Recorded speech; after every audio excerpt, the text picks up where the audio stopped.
Mesdames et messieurs, bonjour et bienvenue.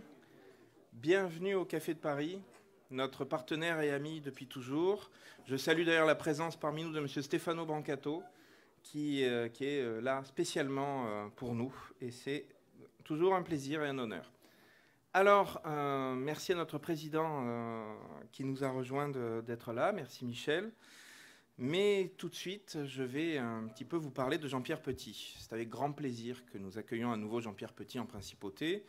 Il est le président des Cahiers Verts de l'économie. Pour rappel, les Cahiers Verts, c'est une publication qui est une référence dans l'analyse et la présentation des grandes tendances macroéconomiques mondiales. Son activité en fait également le premier organisme indépendant de conseil en stratégie d'investissement en France. L'an passé, les contraintes sanitaires nous avaient conduit à organiser cette conférence sous forme de webinaire. C'était un peu un crève-cœur quand on connaît les performances scéniques de Jean-Pierre Petit, mais son talent d'orateur nous avait quand même permis d'apprécier la justesse de son exposé. Signe de temps meilleur, sa présence parmi nous ce matin donne le ton de cette conférence qui s'interroge sur le thème « Variants et reprise mondiale ». Une incompatibilité, vraiment ? Car en effet, nous apprenons à vivre avec ce virus et l'économie mondiale n'a pas attendu l'après pour se remettre en marche, comme vous le savez tous. Mais ce retour de l'activité combine des fondamentaux qui ont évolué avec de nouveaux défis, et c'est le propos passionnant de l'exposé du jour. Juste avant que Jean-Pierre Petit ne prenne le micro, j'aimerais maintenant saluer le partenaire qui nous accompagne depuis 2018 sur cet événement. Je veux bien sûr parler de Juto Husson, qui s'est recentré récemment sur son activité européenne. Hervé Husson va nous en dire 2 mots. Cette collaboration me réjouit d'autant plus que Juto et Husson, c'est une superbe saga familiale sur 5 générations, et qui plus est, membre du Monaco Economic Board depuis les tout débuts. Merci Hervé pour cette belle fidélité, et je vous invite tout de suite à prendre la parole avant l'intervention de Jean-Pierre Petit. Merci beaucoup et bonne conférence.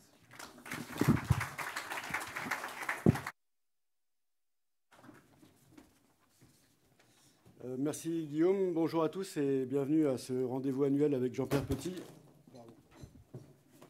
président des Cahiers Verts de l'économie et son analyse sur l'actualité économique. C'est un plaisir de vous retrouver tous physiquement aujourd'hui dans cette salle, après avoir été obligé d'organiser notre dernier événement en visioconférence pour cause de Covid. Je profite très rapidement de cette occasion pour vous informer qu'on a récemment changé de nom suite à la vente du périmètre africain du groupe. On est passé d'Ascoma Juto Husson, donc on s'appelle désormais tout simplement Juto Husson. Et vous pouvez voir également qu'on en a profité pour revoir l'ensemble de notre branding avec un nouveau logo et on vient de sortir un nouveau site internet. On a également revu notre communication dont vous voyez un exemple ici. Voilà, c'était pour vous informer de ça. Juto Husson, qui comprend plus de 100 collaborateurs à Monaco, dédié au conseil et courtage en assurance, est bien sûr resté à 100% sous le giron familial, comme on l'avait annoncé à l'époque. Aujourd'hui, nous vous proposons de faire un point sur la situation économique et les différents enjeux de cette période. Les économies mondiales, grâce aux différents plans de relance sans précédent qui ont été mis en place, ont bien résisté à la crise du Covid, malgré bien sûr des difficultés dramatiques vécues par certains acteurs dans des secteurs particulièrement exposés. Les bourses ont même été dopées par les liquidités injectées. Elles ont surperformé, notamment de façon impressionnante aux États-Unis. Aujourd'hui, alors qu'il y a toujours une menace sur un éventuel nouveau variant résistant au vaccin et également la menace le fait que les gouvernements entament une période de normalisation budgétaire et monétaire, nous nous posons tous de nombreuses questions sur la pérennité et la solidité de cette reprise. Et aussi, je laisse la parole à Jean-Pierre Petit pour nous éclairer sur ces différents sujets. Voilà, je vous remercie.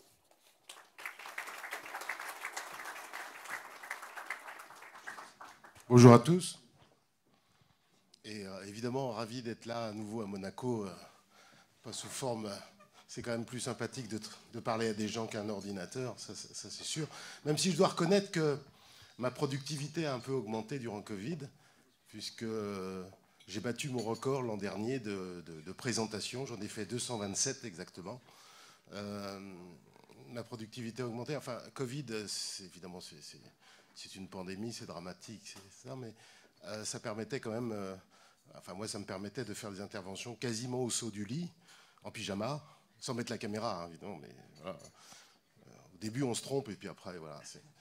Et donc, ça a augmenté ma productivité, voilà. Et ça a augmenté le nombre de mes clients, enfin, voilà, donc c'est... Je ne dis pas que je m'en réjouis, hein, bien évidemment, mais voilà. Alors après, évidemment, rien ne remplace le présentiel pour les nuances, pour la qualité du dialogue, voilà.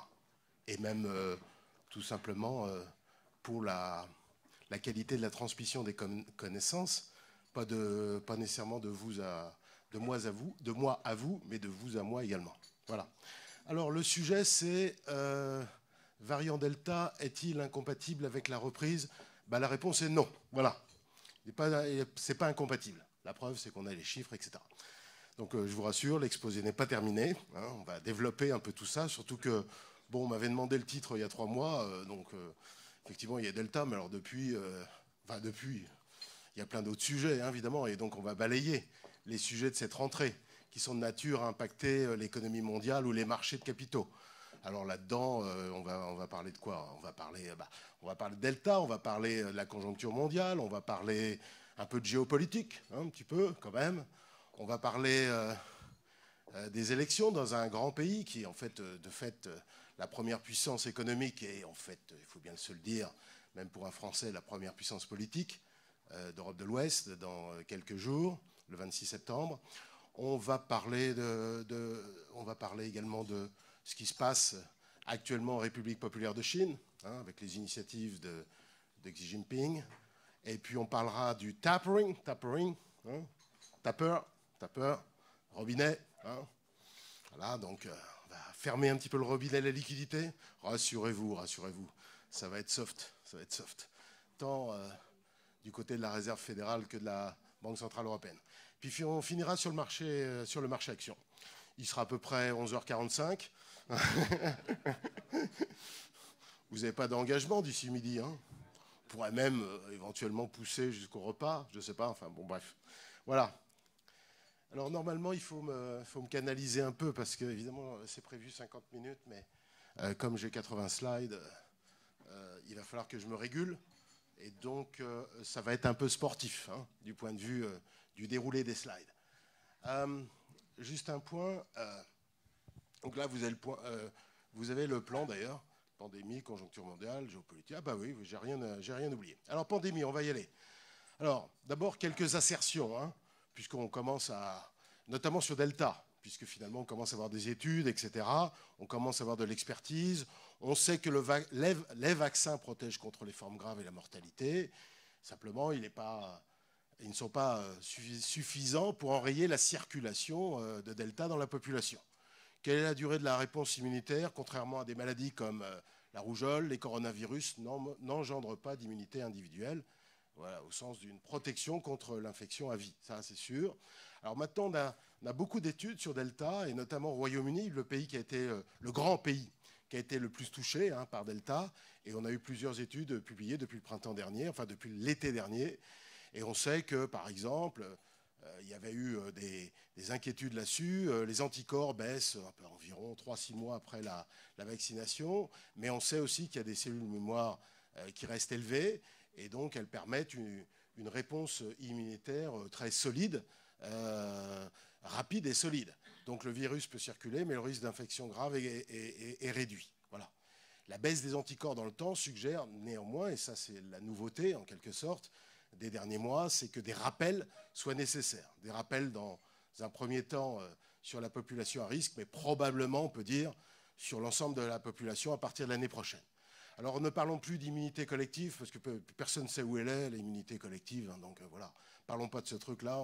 On saura ça dans 4 ans, dans 5 ans, quand on fera le bilan d'ailleurs. Le bilan de Covid-19, hein, notamment le bilan général, sur les décès en particulier. Vous savez qu'officiellement, il y a un peu moins de 5 millions de décès, mais le The Economist qui retravaille, par exemple, les tables de mortalité d'un certain nombre de pays parle de 16 millions. Vous voyez, donc, enfin, quand on fera le bilan, on pourra parler d'immunité collective, mais l'immunité collective, ça ne sert à rien d'en parler aujourd'hui parce que personne ne sait où elle est. Ça dépend de tout un tas de trucs, le taux de reproduction, ça dépend évidemment du taux d'efficacité des vaccins, de tous les vaccins dans le monde occidental, du vaccin chinois, qui est une vraie question, ça, l'efficacité du vaccin chinois, du vaccin russe, du vaccin brésilien, etc. etc. Voilà, donc parlons pas d'immunité collective, donc on n'en sait rien. Parlons plutôt d'immunité protectrice. Hein. C'est-à-dire, voilà. Et l'immunité protectrice, elle est jouable. Elle est jouable par 3 trucs fondamentaux, et ça ne va pas être une surprise pour vous. C'est 1, vaccination, 2, masque, 3, gestes barrières. Voilà, point barre. Voilà, et donc on va continuer à vivre avec ce virus. Voilà, tout comme on continue à vivre avec tout un tas de virus. Hein. Finalement, je rappelle que la grippe saisonnière fait 500 000 morts par an. Voilà, il y en a d'autres. Hein. D'ailleurs, les seuls virus qu'on a réussi à éradiquer, c'est la peste bovine et la variole. Donc voilà. Et donc pour l'action publique, c'est vaccination. Hein. Voilà. La meilleure protection pour limiter les vagues, pour limiter les hospitalisations et donc les décès, sachant que toutes les mesures publiques de restriction à la mobilité ont été prises en fonction des congestions des systèmes hospitaliers. Voilà, donc les contaminations, ça se réduit au niveau mondial, vous voyez ici, c'est ça. Voilà. Après, ça c'est la 4e vague, hein, voilà, donc ça se réduit au niveau mondial, c'est assez satisfaisant. Les pays qui nous ont posé problème au cours des 3 derniers mois, c'est les pays d'Amérique du Nord, États-Unis, Canada, Mexique, et puis des pays d'Asie de l'Est, hein, la République populaire jusqu'à la mi-août, mais également des pays de l'ASEAN, hein, Malaisie, Indonésie, Singapour, Thaïlande, Vietnam. Voilà les 2 blocs qui nous ont posé problème. Parce que partout ailleurs, ça s'améliore. Hein, partout ailleurs, y compris, bien évidemment, l'Europe de l'Ouest. Alors ça, c'est plutôt sympathique, si vous voulez, ça, ce graphique est sympathique, mais le plus sympathique, c'est celui-là encore. C'est le taux de reproduction, qui est passé récemment sous les 1, hein, au niveau mondial. Malgré la contagiosité plus élevée de Delta et malgré l'abandon généralisé des mesures de confinement. Donc ça, c'est bien. Voilà. Alors, aux États-Unis, il faut quand même s'en occuper un petit peu parce que les Américains, hein, les 332 millions d'Américains, ils représentent 27% de la consommation mondiale. Donc, il faut quand même un petit peu savoir ce qui se passe aux États-Unis. Donc, quand les contaminations montent, c'est un petit problème. Alors pourquoi les contaminations sont montées aux États-Unis ? Parce qu'en termes de rythme de vaccination, il ne se passait plus rien depuis avril-mai, quoi, en fait, fondamentalement. Ça stagnait. Et donc, ils ont été plus vulnérables que nous. L'Europe de l'Ouest a réussi à dépasser, d'ailleurs aujourd'hui, au moment où je vous parle, le taux de vaccination au sens de 2 doses par personne est largement supérieur. Il y a 10 points d'avance pour l'Union européenne par rapport aux États-Unis. Alors que le moins qu'on puisse dire il y a 8 mois, 9 mois, c'est qu'on avait pris un train de retard par rapport aux États-Unis. Voilà. Alors donc c'est monté, voilà. Et puis ça se calme depuis quelques jours, quelques semaines. Le taux d'hospitalisation est monté là, puis après il baisse un peu. C'était très mal réparti dans les États fédérés. Il y avait 2-3 États fédérés qui nous posaient problème. Parmi les gros, c'était la Floride et le Texas. Voilà, et ça baisse. Et ce qui est sympa, c'est que dernièrement, le taux de positivité des tests aussi a commencé un petit peu à stagner, baisser. Donc je suis assez positif pour les États-Unis. Bravo à l'Europe occidentale. Hein, l'Europe occidentale qui est souvent loser de tout un tas de domaines, là, depuis 2 trimestres, réussit bien, au plan pandémique et au plan macro. Donc, il ne faut pas se le cacher, il faut plutôt se réjouir.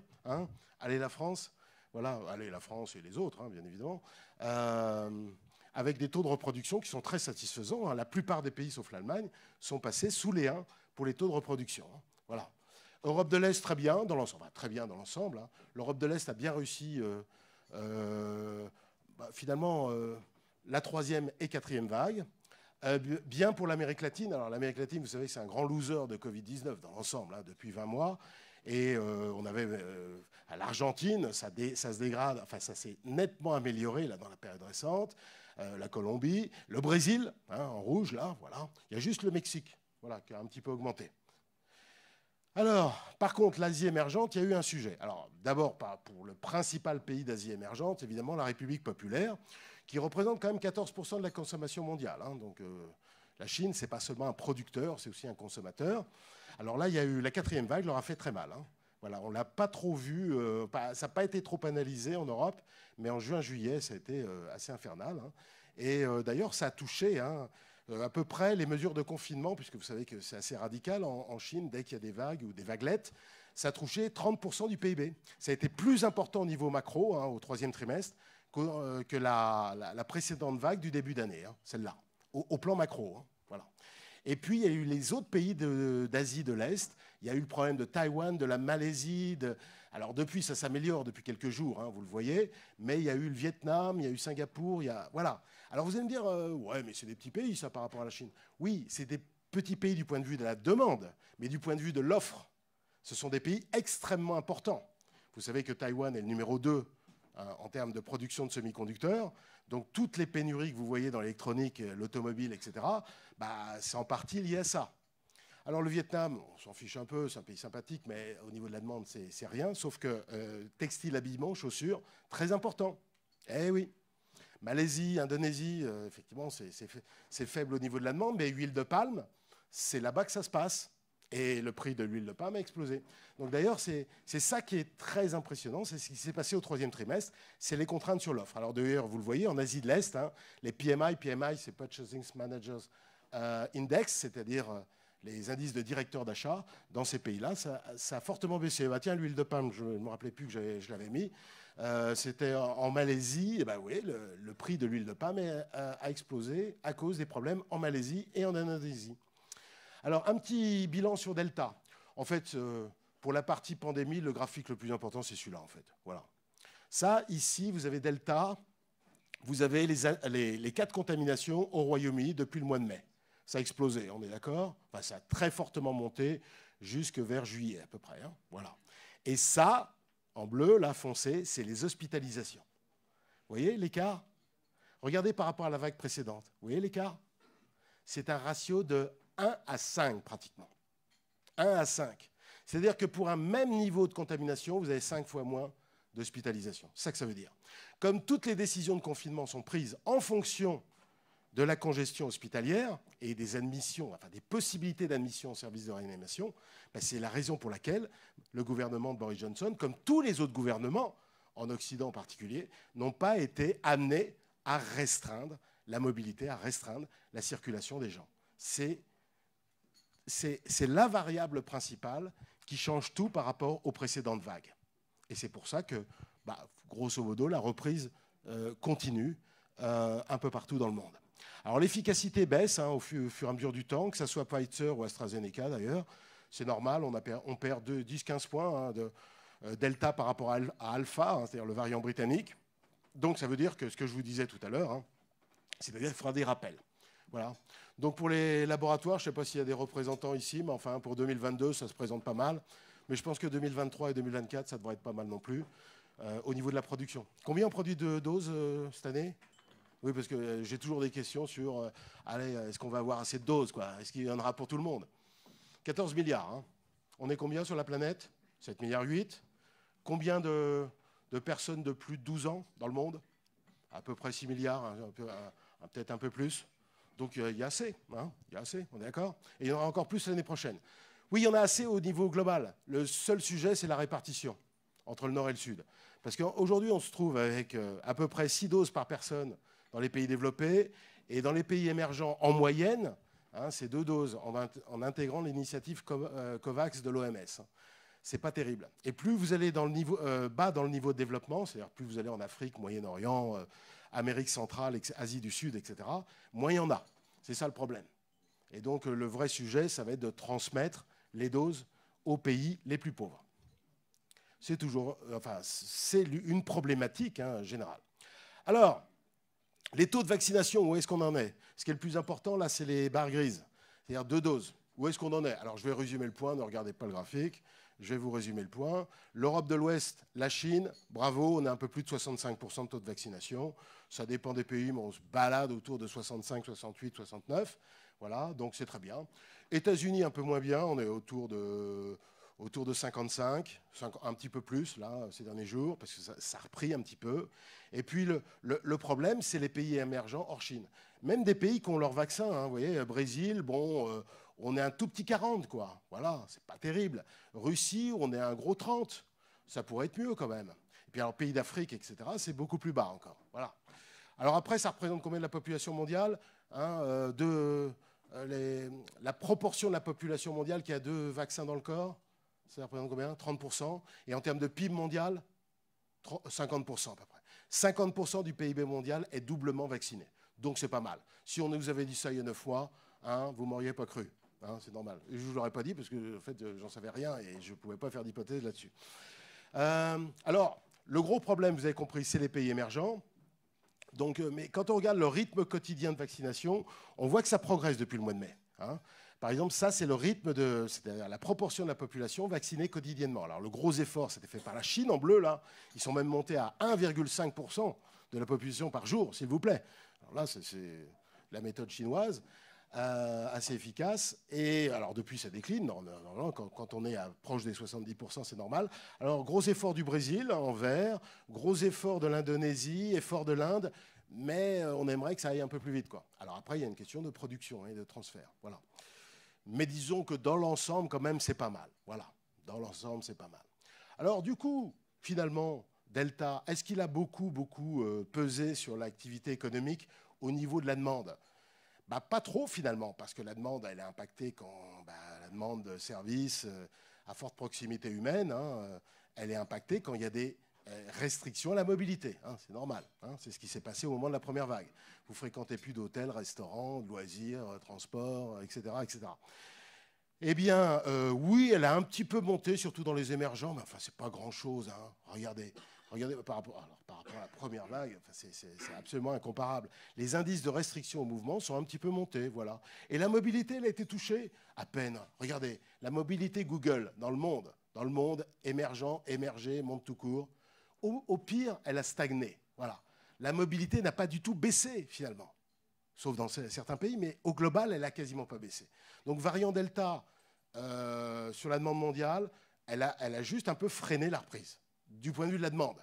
Mais le problème, c'est l'offre, et je vous en parlerai tout à l'heure. Justement, conjoncture mondiale, ça tombe bien. Alors, quelques assertions sur la conjoncture mondiale. Alors, justement, le variant Delta, plus joué négativement sur les contraintes d'offres. Là où le T3 a été particulièrement touché, c'est les contraintes d'offres, les pénuries, dont je parlais tout à l'heure. C'est pour ça, principalement, que la croissance mondiale est un peu plus faible au T3 que ce qu'on aurait pu penser il y a 3-4 mois, particulièrement en Asie de l'Est. Voilà.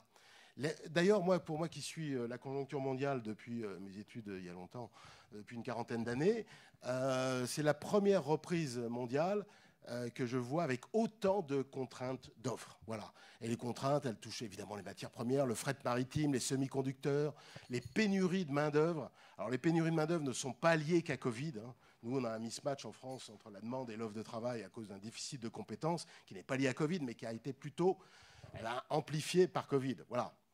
Alors, moi, je critique souvent l'Europe et tout ça, mais enfin, là, il faut quand même faire du cocorico. L'Europe de l'Ouest est le grand winner des 2 derniers trimestres. T2, T3, c'est très très bien ce qu'a fait l'Europe. 9% de croissance annualisée au T2, et là je crois qu'on est sur 11-12 au T3, donc c'est très bien. Reprise puissante en Asie du Sud, surtout l'Inde en fait. L'Inde était à moins 20 au T2, elle passe à plus 20, c'est assez brutal, au T3. L'Amérique latine repasse en positif, il faut dire que le T2 était très très négatif. Voilà. La Chine, alors la Chine elle a tout pris sur la figure là au T3. Ça a été la totale. D'ailleurs, je pense qu'ils se sont un petit peu trompés, nos amis chinois. Cumul du variant sur l'économie domestique, vous l'avez vu tout à l'heure. Donc la Chine a été victime de la 4e vague. Désorganisation des chaînes de valeur, oui, parce que n'oubliez pas que la Chine délocalise aussi en amont, en Asie de l'Est. Et oui. Et donc ils ont été aussi perturbés au niveau de leur production locale. Et puis le processus de régulation tous azimuts que Xi Jinping a impulsé, qui a désorganisé les secteurs. Et puis pas vraiment de soutien de politique économique sur les derniers mois. Voilà.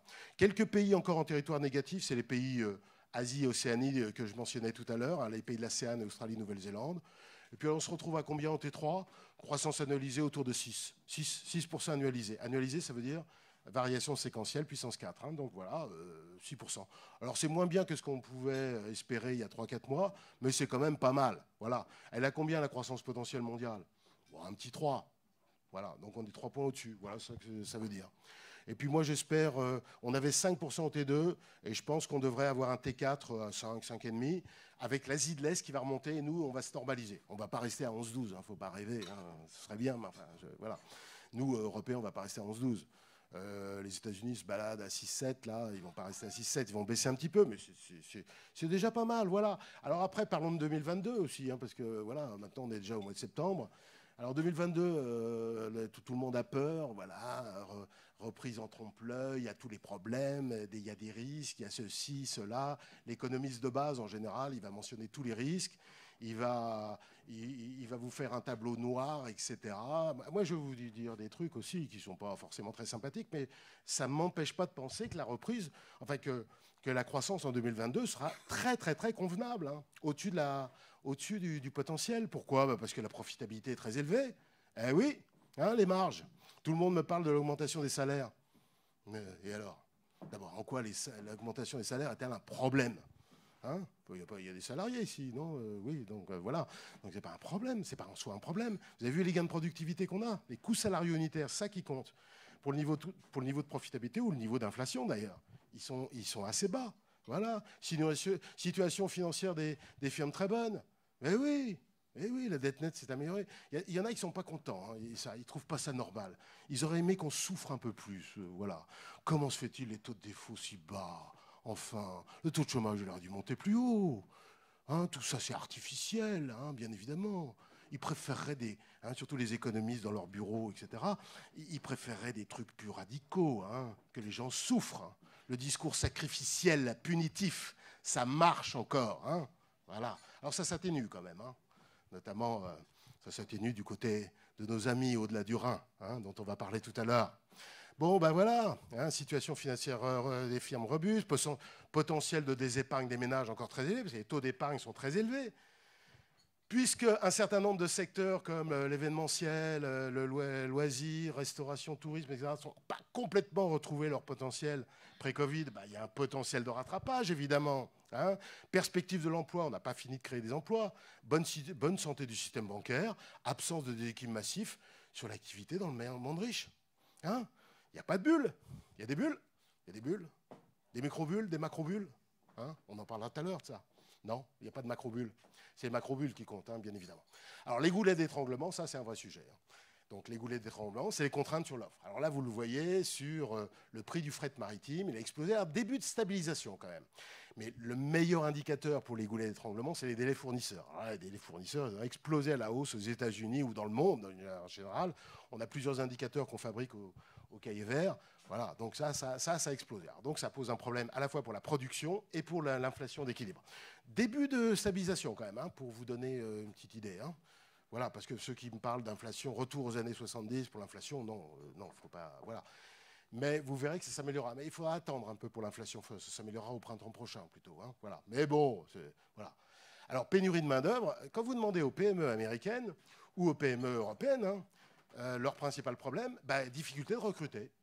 Alors ça peut paraître bizarre, mais c'est comme ça. Alors évidemment, il y avait des problèmes avant. Hein. Même aux États-Unis, les difficultés de recruter, c'est à cause de quoi? C'est pas qu'à cause. Alors, la mobilité géographique a un peu baissé, dégradation de la santé des salariés aussi, un petit sujet, enfin pas décisif, mais enfin quand même non négligeable.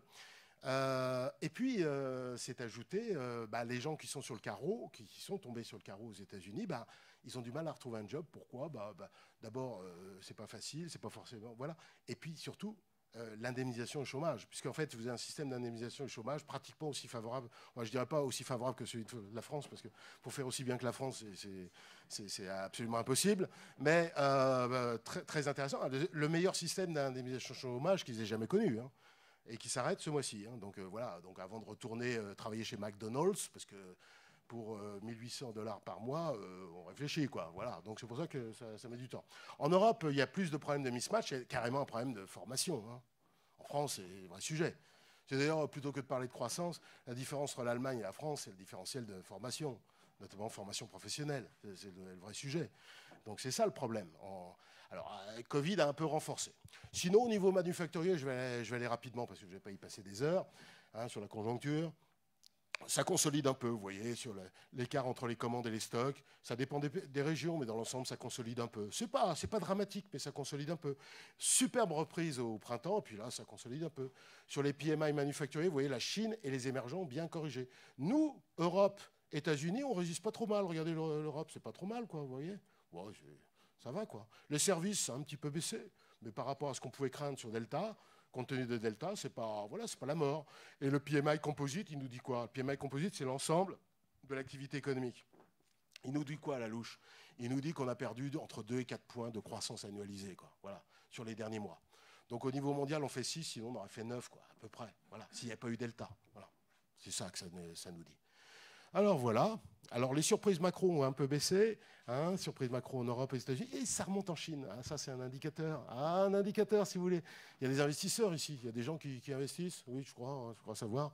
Oui, alors ça, c'est des bons indicateurs. Si vous voulez être en avance sur les gens, notamment si vous achetez des cycliques, si vous regardez surprise macro. Voilà, ça remonte un peu en Chine. Surprise d'inflation, alors ça a surtout démarré aux États-Unis. Là, ça se calme un peu. Hein. Ça se calme un peu aux États-Unis. Par contre, il y a un petit potentiel de rattrapage en Chine, en zone euro et ailleurs dans le monde. Donc les chiffres d'inflation vont encore un peu monter. Hein, dans le monde. Voilà. D'ailleurs, on va en parler de l'inflation. Alors ça, c'est les prix à la production, ça a beaucoup monté. Petit signe de stabilisation, mais enfin très soft. Les prix à la production, qui a la différence avec les prix à la consommation, c'est les prix sortis d'usine. Hein, voilà. Vous ne tenez pas compte de la fiscalité indirecte, vous ne tenez pas compte évidemment, de la marge du distributeur et tous ces trucs-là. Hein. Donc c'est pour ça que c'est très volatile et ça a beaucoup monté, puisque évidemment c'est l'une des résultantes des goulets d'étranglement. Hein. Voilà. Par contre, le CPI mondial, il a moins. Alors c'est pour ça que je dis. Alors ça, c'est un graphique un peu facile, si vous voulez. Mais l'écart entre le PPI et le CPI suggère plutôt que le CPI mondial devrait encore un peu progresser. Hein. Donc vous n'attendez pas un reflux rapide de l'inflation. Il a raison, notre ami Jérôme Powell, le patron de la Fed, de dire que c'est transitoire. Sauf que le seul problème que j'ai avec ça, c'est que moi, mon transitoire, il est un peu plus long et un peu plus haut que ce qu'il dit. Mais je comprends très bien pourquoi il le dit, hein, parce que de toute façon.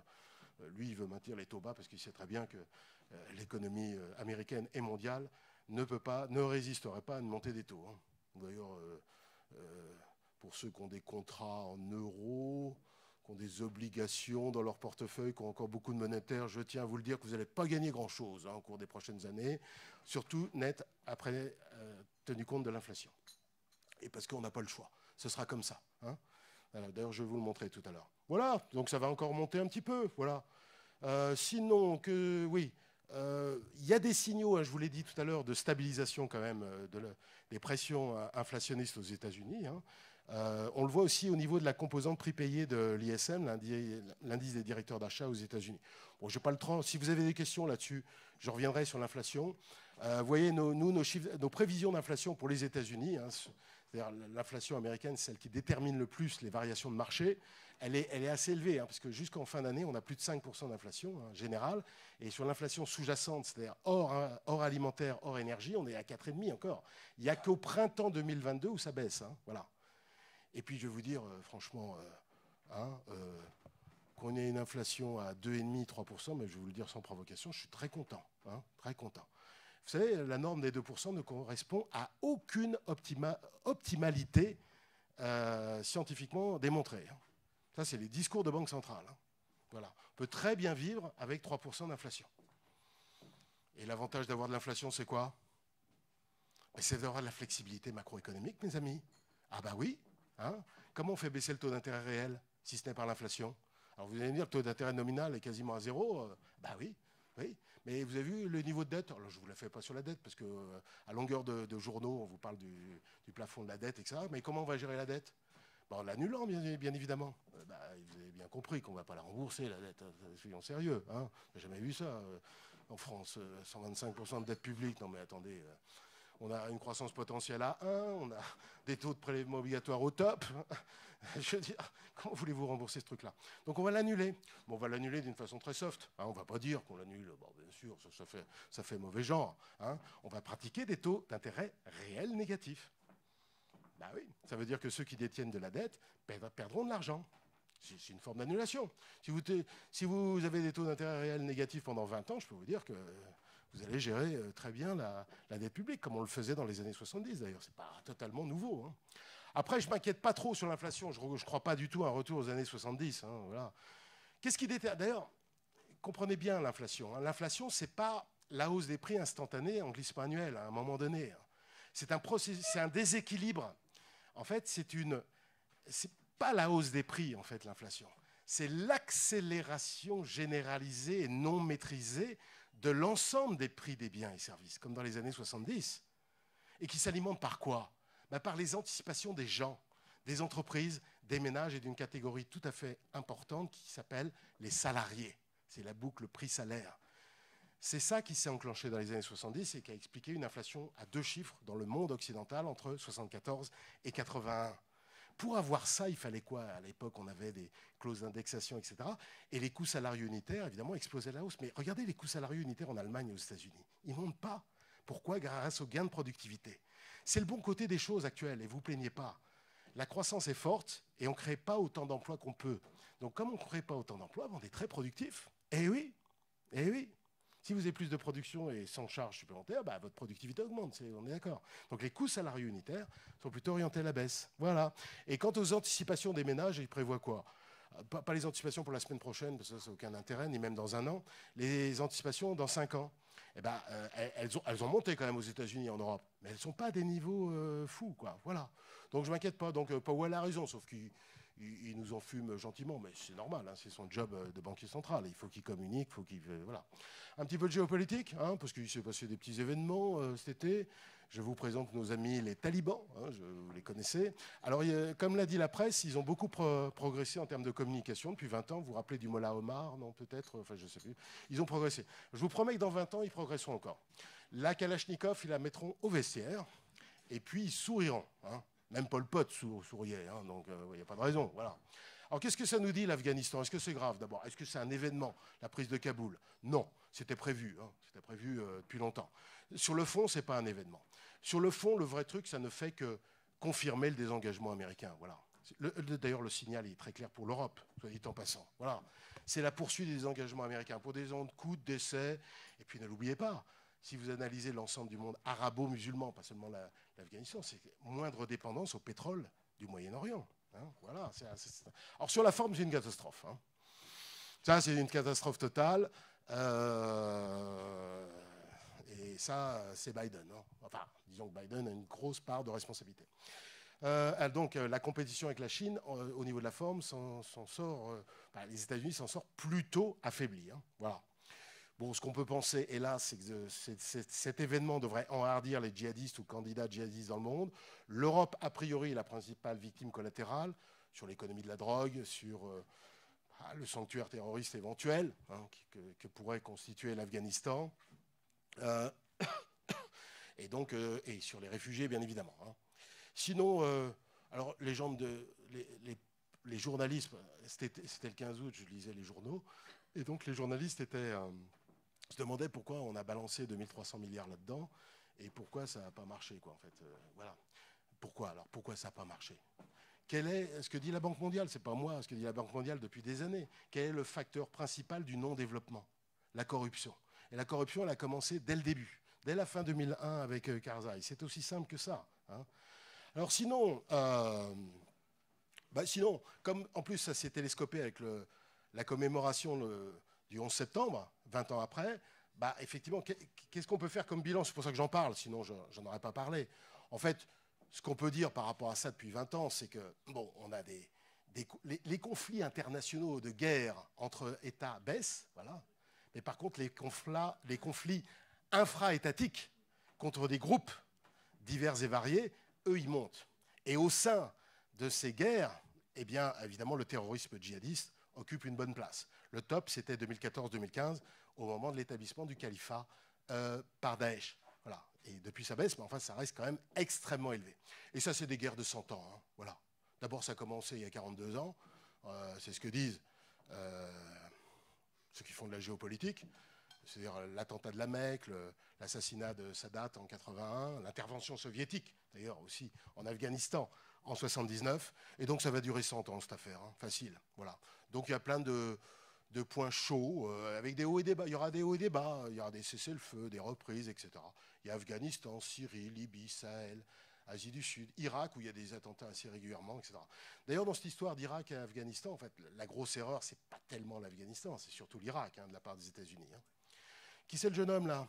C'est Clausewitz, théoricien de la guerre, voilà, qui a tant influencé des générations. Ah oui, parce que pourquoi l'Amérique perd? Alors, 41% des dépenses militaires mondiales, première puissance technologique, et elle perd face au GUS que je vous ai montré tout à l'heure, l'armée de Kalachnikov, là, qui n'a pas l'air d'être des cadors à toute une série de points de vue, bah oui, elle perd quand même. Elle perd pas mal d'ailleurs, les guerres partielles qu'elle a menées depuis 1945.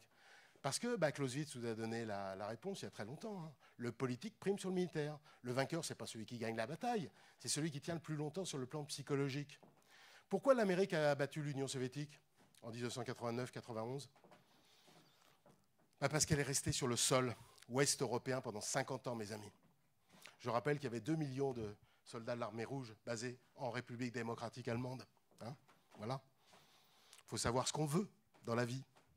Si vous n'avez pas d'objectifs politiques clairs, des moyens inadéquats au but poursuivi ou simplement des objectifs politiques erronés, vous allez à l'échec. Et Biden a menti, et honteusement menti devant ses compatriotes après la prise de Kaboul, en disant qu'ils avaient gagné. Alors là, il faut quand même le faire. Hein. Ça c'est même Trump, je ne sais pas s'il aurait osé. Hein, voilà. Fallait le faire. Ils ont gagné la bataille contre le terrorisme. En novembre 2001, il y avait pratiquement plus personne d'Al-Qaïda en Afghanistan. Hein. Donc il a gagné 20 ans après, ils ont gagné. Ah, tu parles. Il a voté comme président de la commission des affaires étrangères. Il a voté les accords de Bonn. Où dans les accords de Bonn de novembre 2001, on disait qu'on allait établir la démocratie en Afghanistan. Alors c'était peut-être un objectif totalement erroné, hein, d'établir la démocratie, franchement, dans l'un des pays les plus complexes de la planète, 600 000 km², des zones montagneuses partout, une communauté, une organisation quasi féodale, il faut quand même bien le dire, avec des liens ethniques, des liens familiaux, une complexité absolument invraisemblable. Donc c'était ça peut-être le problème. Voilà. Et puis après, on perd parce que de toute façon, on n'accepte plus les pertes, les décès. 2450 GIs morts en Afghanistan, 4800 en Irak, 58 000 au Vietnam. Voilà. Donc voilà, si on n'accepte pas les morts, il ne faut pas faire la guerre. Voilà. Sachant que l'intervention en Irak est beaucoup plus contestable, parce que l'émergence de Daesh doit beaucoup plus à l'Irak qu'à l'Afghanistan. Sinon, combien ça coûte ce truc-là ? 2300 milliards de dollars hein, sur 20 ans, c'est pas mal. Le PIB américain est à 22 700 milliards de dollars actuellement. Et si vous tenez compte de l'ensemble des coûts de la guerre contre le terrorisme, vous êtes à 5 400 milliards de dollars. En intégrant les dépenses de santé des vétérans et les charges d'intérêt de la dette qui ont été nécessaires pour financer ces guerres. Alors quand je vois l'Europe critiquer beaucoup l'Amérique, là je viens de critiquer l'Amérique, mais quand je voyais les Européens, enfin les journalistes européens, les commentateurs européens critiquer l'Amérique, là je m'énerve un peu et donc voilà, parce que quand même l'Amérique, j'ai critiqué là, mais l'Amérique a quand même gagné les 3 guerres les plus importantes du XXe siècle quand même, hein, ne l'oubliez pas. Son intervention en 17, intervention en 42, enfin je ne vais pas revenir, ça vous le savez par cœur, et la guerre froide, sachant que c'est nous qui avons provoqué ces guerres. Quand je dis nous, c'est les Européens. Monsieur Karl Marx est né en la trêve en 1818, Vladimir Ilitch aussi. Hein. Le pangermanisme est né dans les années 1880 en Allemagne. Il a débouché sur Hitler 50 ans plus tard. Voilà, c'est nous c'est nous qui avons généré ces guerres. Et c'est l'Amérique qui a quand même plutôt nous a sauvés. Et ce que révèlent les événements d'Afghanistan, c'est que notre vide stratégique est total. D'ailleurs, plus personne nous écoute. Hein. Franchement, sur l'Afghanistan, qu'est-ce qu'on a à dire? C'est ça le vrai sujet. Alors, entre les deux messieurs, là, la petite bataille. Alors, la bataille n'est pas terminée. Hein. Ça, à mon avis, il y a encore des décennies devant nous. Mais entre Huntington et Fukuyama, pour l'instant, c'est plutôt Huntington qui mène, hein, si je puis dire. Hein. Voilà, depuis 25 ans. Et puis, il faut toujours se méfier du président normal, si vous voulez. Oui, parce que, bon, si vous voulez, je me souviens très bien le 6 novembre, quand Biden a été élu, tout le monde était content, parce que franchement, Donald, moi je l'appelle Donaldinou, hein, je l'aime bien finalement. Je fais ça sans provocation, mais moi, je pense qu'on a besoin d'être secoué par ces types-là, même s'ils vont dans tous les sens, même s'il est vulgaire, agressif, tout ce que vous voulez. C'est pas le sujet. Il ne faut pas faire d'analyse personnelle, c'est pas le sujet. On a besoin de. Enfin, franchement, la période n'est pas normale. Hein. Alors le mec qui rassure, là, qui arrive et qui fait des discours bisounours, ça me rassure pas du tout, moi. Hein. Voilà. Et bisounours, vous les connaissez, les bisounours. Hein. Voilà. Donc, alors après, bon, est-ce que c'est grave tout ça sur les marchés, tout ça? Non. Les événements géopolitiques graves n'ont jamais eu d'impact ponctuel sur les marchés très important. Là, j'ai mis plein de. Mais ce qui m'embête, c'est le moyen terme, si vous voulez. Et ce qui m'embête dans cette histoire d'Afghanistan, c'est presque pour les marchés l'affaiblissement de Biden. L'affaiblissement de Biden externe vis-à-vis de la Chine et interne, parce que pour les votes de son plan d'assurance sociale et même des infrastructures, parce que pour l'instant, il n'y a que 579 milliards votés pour les infrastructures, ça l'affaiblit considérablement. Voilà. Sinon, puisqu'on a commémoré le 11 septembre, je voudrais vous dire, par rapport à ce qu'on disait il y a 20 ans, on craignait plusieurs choses. On craignait l'explosion des dépenses militaires. Et c'est vrai qu'elles sont remontées en niveau, alors que durant la décennie des dividendes de la paix, hein, c'est-à-dire qui avait suivi la chute du mur de Berlin, elles avaient baissé, là elles remontent, mais en pourcentage du PIB, elles baissent quand même. Hein. Donc voilà. Après, et ça, c'est ce que nous disent, enfin, c'est ce que sujet, ces guerres-là, contre le djihadisme, ou l'action de Xi Jinping, voire de Poutine ou d'Erdogan ou d'autres, la réponse des démocraties est faible. Hein. Voilà. La réponse, pas la réponse militaire ou diplomatique, ce n'est pas ce dont je parle. Je pense que la réponse au peuple, à l'opinion publique, elle est faible, notamment vis-à-vis des élites émergentes. Xi Jinping, on a beau dire ce qu'on veut dire sur lui, mais il donne des réponses qui ne sont pas parfaites, mais il donne des réponses aux contradictions du capitalisme pour faire un peu théorique. Et on est responsable de nos propres défaillances en Occident. Parce que depuis une quinzaine d'années, le nombre de démocraties, qui avait bien évidemment fortement monté après la chute du mur de Berlin, est bien diminué. Et le nombre de pays non démocratiques monte. Et oui. Et je dirais le succès intellectuel des régimes, l'attractivité intellectuelle des régimes démocratiques baisse indéniablement dans la littérature générale mondiale. Sinon, sur les histoires de guerre froide, alors moi, j'aime pas le terme de guerre froide entre la Chine et les États-Unis. La guerre froide, elle est finie. Hein. C'était la guerre entre les États-Unis et l'Union soviétique et ses alliés. D'ailleurs, j'aime pas du tout cette histoire de guerre froide avec la Chine parce que la guerre froide, elle était marquée par des guerres chaudes, hein, déjà, ou des tensions chaudes. Cuba, enfin, on n'a jamais atteint un niveau de tension qu'on a atteint au moment de Cuba en 1962. Je rappelle que la Chine ne dispose pas d'appui idéologique à l'extérieur des frontières. Ça, c'est fondamental, comme le fut l'Union soviétique, qui bénéficiait de soutien intellectuel ou des partis communistes locaux. Voilà. Sur le plan stratégique, la Chine ne dispose pas d'alliances politiques et militaires comme l'URSS en a disposé après 1945. Il n'y a pas de pacte de Varsovie gouverné par la Chine. La Chine est la grande gagnante de la mondialisation depuis 42 ans. L'URSS, en termes économiques, ne représentait rien. Elle représentait un pouvoir militaire. Elle était forte d'ailleurs que dans les technologies militaires ou spatiales. Le reste, elle était très, très, très mauvaise. La Chine est plus intégrée avec le reste du monde que les États-Unis. Donc voilà. La Chine n'est pas une menace idéologique. Le rêve des autorités chinoises, ce n'est pas de conquérir le monde, c'est de rendre sa grandeur à la Chine. C'est tout. La grandeur qu'elle a occupée quand même pendant 18 siècles sur 20. Il ne faut pas l'oublier. Jusque vers les années 1820, c'était la première puissance mondiale. Voilà. Alors par contre, il faudra surveiller quand même un pays qui s'appelle Taïwan. Parce que, surtout si Biden continue comme ça, je pense qu'il risque d'avoir des petites initiatives. Hein. Vous vous souvenez de Barack Obama, hein, encore un gentil qui souriait bien, hein, qui plaisait bien aux Européens, aux journalistes européens. Ouh, qu'il est gentil, bisounours. Hein, vous vous rappelez, hein? Alors, il était en Syrie et il a dit un jour, mais si Bachar al-Assad utilise des armes chimiques, là j'interviendrai. Et Bachar al-Assad a utilisé des armes chimiques, il n'est pas intervenu. Résultat des courses, un an après, vous aviez l'intervention russe en Crimée, dans le Donbass. Et puis quelques initiatives chinoises en mer de Chine. Voilà. Alors Taïwan, il faut faire gaffe. Ça faut faire gaffe d'abord parce que c'est beaucoup plus important économiquement que Berlin-Ouest. Hein. Berlin-Ouest, c'était rien sur le plan économique. C'était juste une enclave au sein de l'Allemagne de l'Est. C'était symbolique. Voilà, c'est tout. Taïwan, c'est pas que symbolique.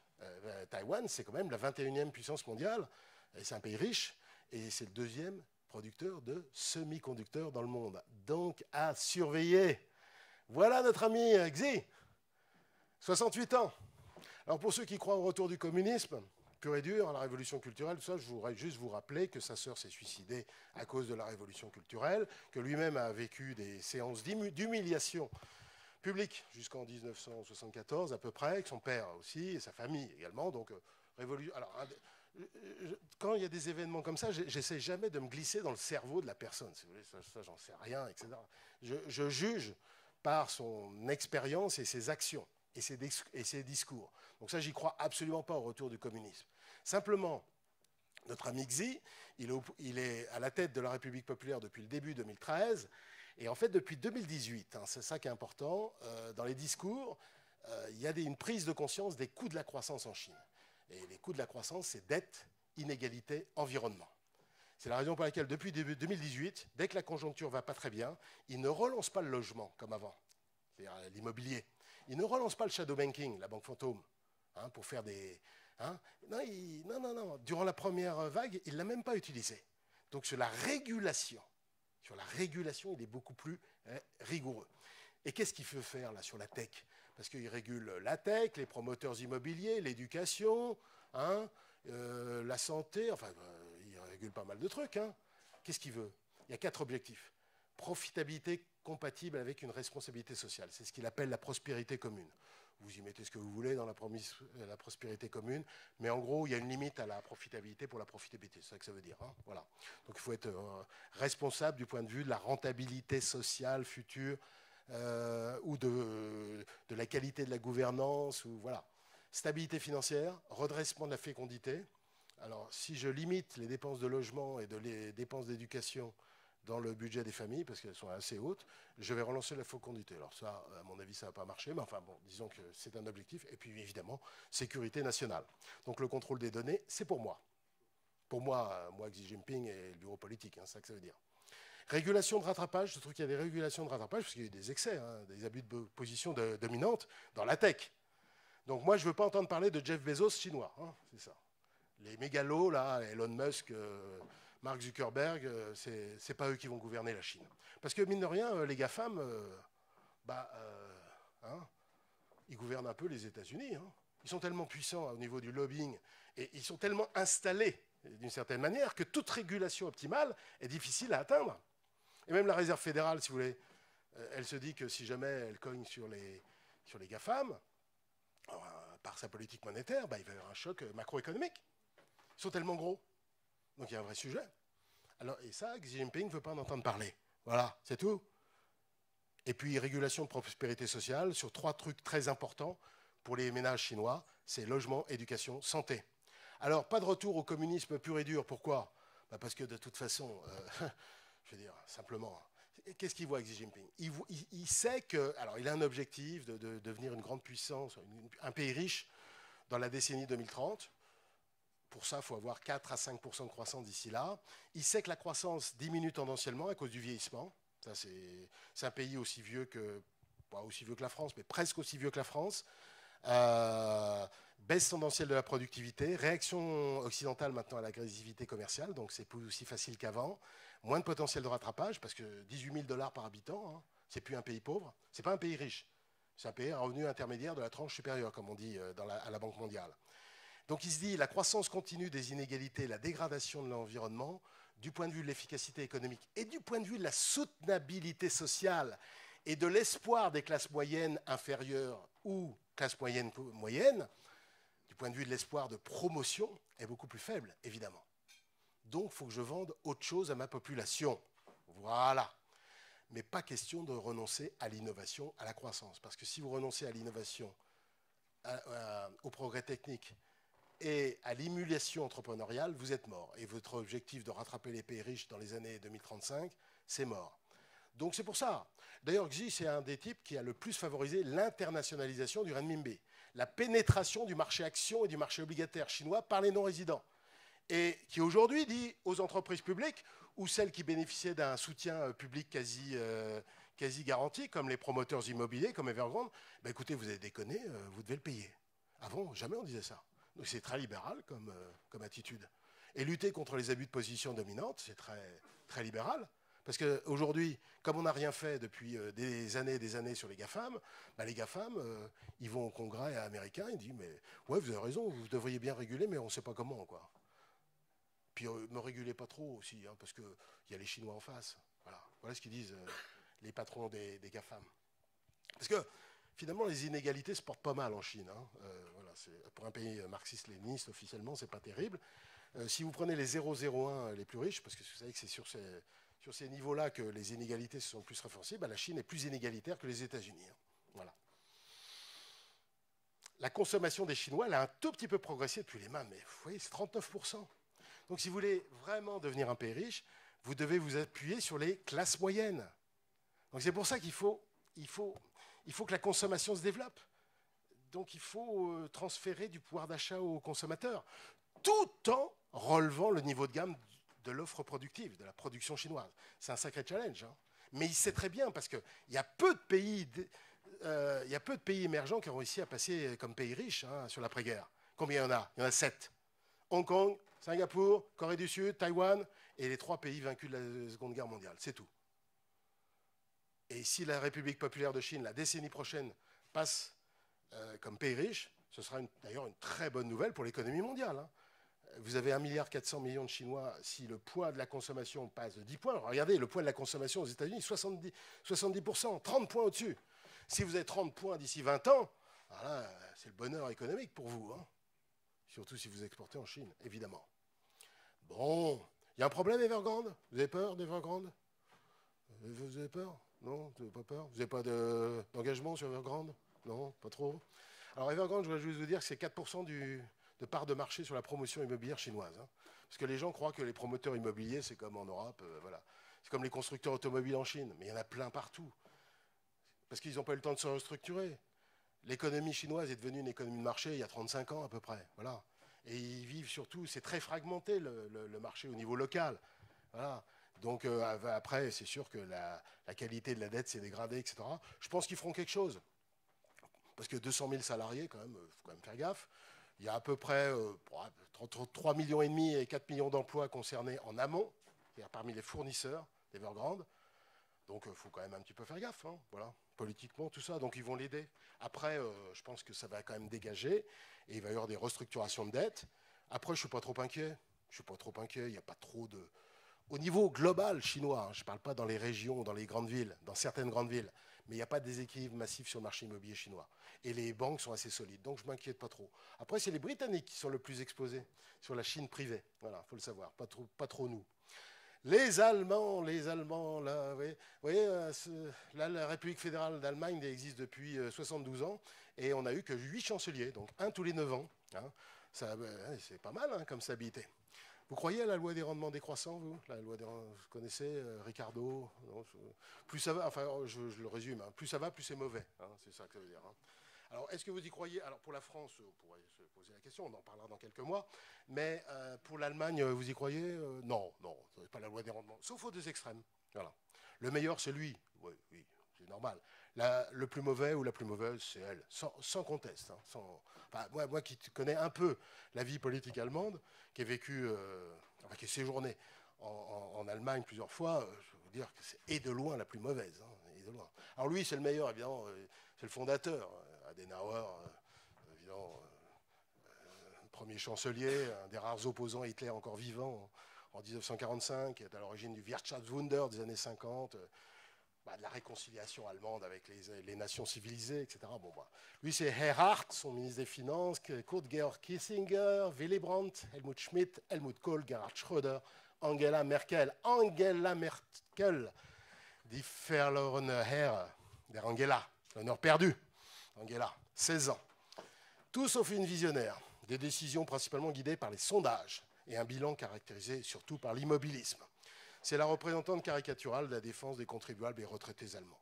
Une vraie professionnelle du maintien au pouvoir, hein, ça c'est indéniable. Et quand elle a pris des décisions stratégiques, elle a eu tout faux. Que ce soit sur la crise des migrants, qui vous explique le bazar du Frexit, qui vous explique la fracture avec l'Europe centrale, qui vous explique la situation dégradée en Italie. Alors quant à la remise en cause du nucléaire 2 jours après l'accident de Fukushima, je ne vous raconte pas, pour ceux qui aiment bien l'Allemagne et qui défendent l'Allemagne, comme souvent à Paris, l'Allemagne, ça ne se critique pas, etc. Le prix du kilowattheure est le double dans France. Hein. Et vous avez plusieurs rapports de la Cour des comptes allemande qui soulignent le risque de rupture d'approvisionnement énergétique de l'Allemagne, en partie grâce à cette initiative heureuse d'Angela. Voilà. Alors on me dit souvent, mais l'Allemagne, comment tu critiques l'Allemagne? Comment oses-tu hein? L'Allemagne surperforme la France, surperforme l'Europe. C'est faux. C'est faux. Elle a surperformé, évidemment, après les réformes de Schröder, de son prédécesseur, dont elle a bénéficié.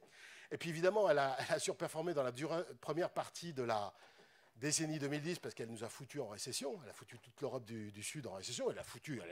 Elle a d'ailleurs fait l'exploit de remettre l'Europe de l'Ouest en récession 2 ans après Lehman Brothers, qui nous explique la rupture avec les États-Unis. Mais avant Covid, depuis 2017-2018, l'Allemagne était sous la zone euro. Et 2020-2021, elle ne contrairement à tout ce que racontait le Figaro l'an dernier, vous ne pouvez pas ouvrir une page du Figaro dans laquelle on ne vous disait pas « Ah ben l'Allemagne gère très bien la crise sanitaire, elle va super bien performer, et puis Angela Merkel est une scientifique, donc elle comprend le discours des épidémiologues ». Des conneries absolument hallucinantes. Elle a eu son PhD en chimie dans les années 70 en RDA, qu'est-ce que ça a à voir avec une épidémiologie à laquelle les épidémiologues ne comprenaient rien d'ailleurs pour une grande part. On disait n'importe quoi sur l'Allemagne. L'Allemagne a fait moins 4,9 oui, l'an dernier. Nous, on a fait...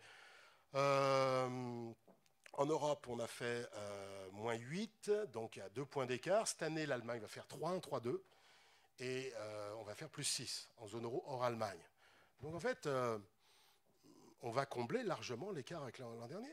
Donc il n'y a pas de supériorité allemande sur le plan macro.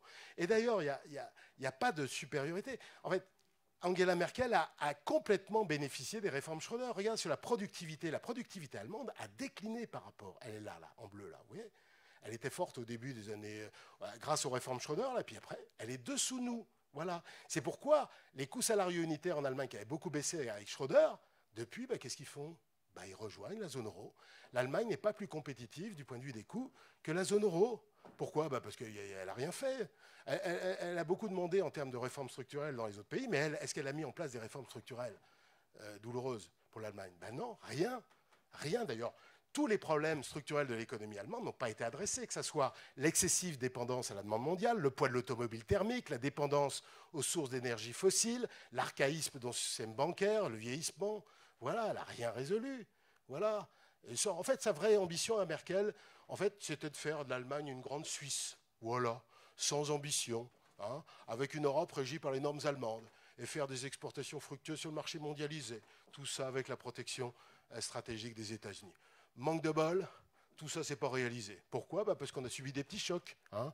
Grande crise financière de 2008, crise de la dette souveraine européenne, 2010-2015, Brexit, explosion des migrations depuis le Sud, progression du terrorisme, ambition impériale de la Russie et de la Turquie, montée en puissance technologique et politique de la Chine, retrait stratégique américain. Waouh ! Fait beaucoup en 15 ans. Hein. Et Merkel, qu'est-ce qu'elle a dit ? La bonne représentante des démocraties défensives, molle, pseudo-vertueuse. Celle qui parle pour ne rien dire et surtout ne rien faire. Environnement, égalité. Les démocraties soumises et donc décadentes. Un bilan désastreux pour l'Europe. L'écart avec les États-Unis s'est creusé dans tous les domaines. Voilà. Nous avons reculé à peu près dans tous les domaines. Technologique, économique, commercial. C'est un désastre. Désastre. Ce qui a été fait depuis 15 ans. Et notamment avec la gestion de la crise financière, la crise de la dette souveraine, où on a demandé aux pays d'Europe du Sud et à tous les pays de faire de l'austérité budgétaire en même temps. Faire de la pression pour la BCE qu'elle ne baisse pas ses taux. Faire de la surenchère prudentielle sur les banques. Tout ça nous a installés dans la déflation. Voilà la réalité. C'est pour ça qu'ils changent maintenant, parce qu'ils s'aperçoivent de leurs erreurs. Et on va voir qui va être élu, mais je prends le pari avec vous que les discours de Merkel qu'on a entendus au cours des dernières années, on les entendra beaucoup moins. Donc sur le fond, son action était en ligne avec la démarche européenne, c'est-à-dire naïve, molle, lente, riscophobe, un vide total, un vide stratégique, un vide institutionnel, voilà, une approche vraiment punitive et sacrificielle au détriment de l'Europe du Sud. Baissez votre dette, faites comme nous, faites comme moi. Hein, Italie, Espagne, Portugal, Grèce et France, monsieur le disait moins facilement avec la France, mais faites comme moi, baisse les coûts, on va baisser les coûts salariaux de tout le monde, voilà. Baisse la demande intérieure pour avoir un excédent courant comme moi. Hein. Baisse les salaires, baisse la demande, monte tes taux, voilà. Elle ne sait pas ce que c'est qu'une union monétaire, Angela Merkel, comme pas mal d'Allemands. Voilà. Ça ne peut pas fonctionner, une union monétaire comme ça. Ça ne peut pas fonctionner au plan économique, alors que dire au niveau social et politique ? Si vous faites l'austérité budgétaire généralisée tous en même temps, ça ne peut pas marcher. C'est une vision totalement anachronique, passéiste de la politique économique. Alors que la dette continuait de progresser en Chine et aux États-Unis, je vous le signale.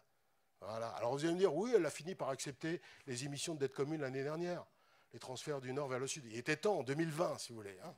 Il était temps. Hein. Que de temps perdu. Que de temps perdu. Timing is crucial.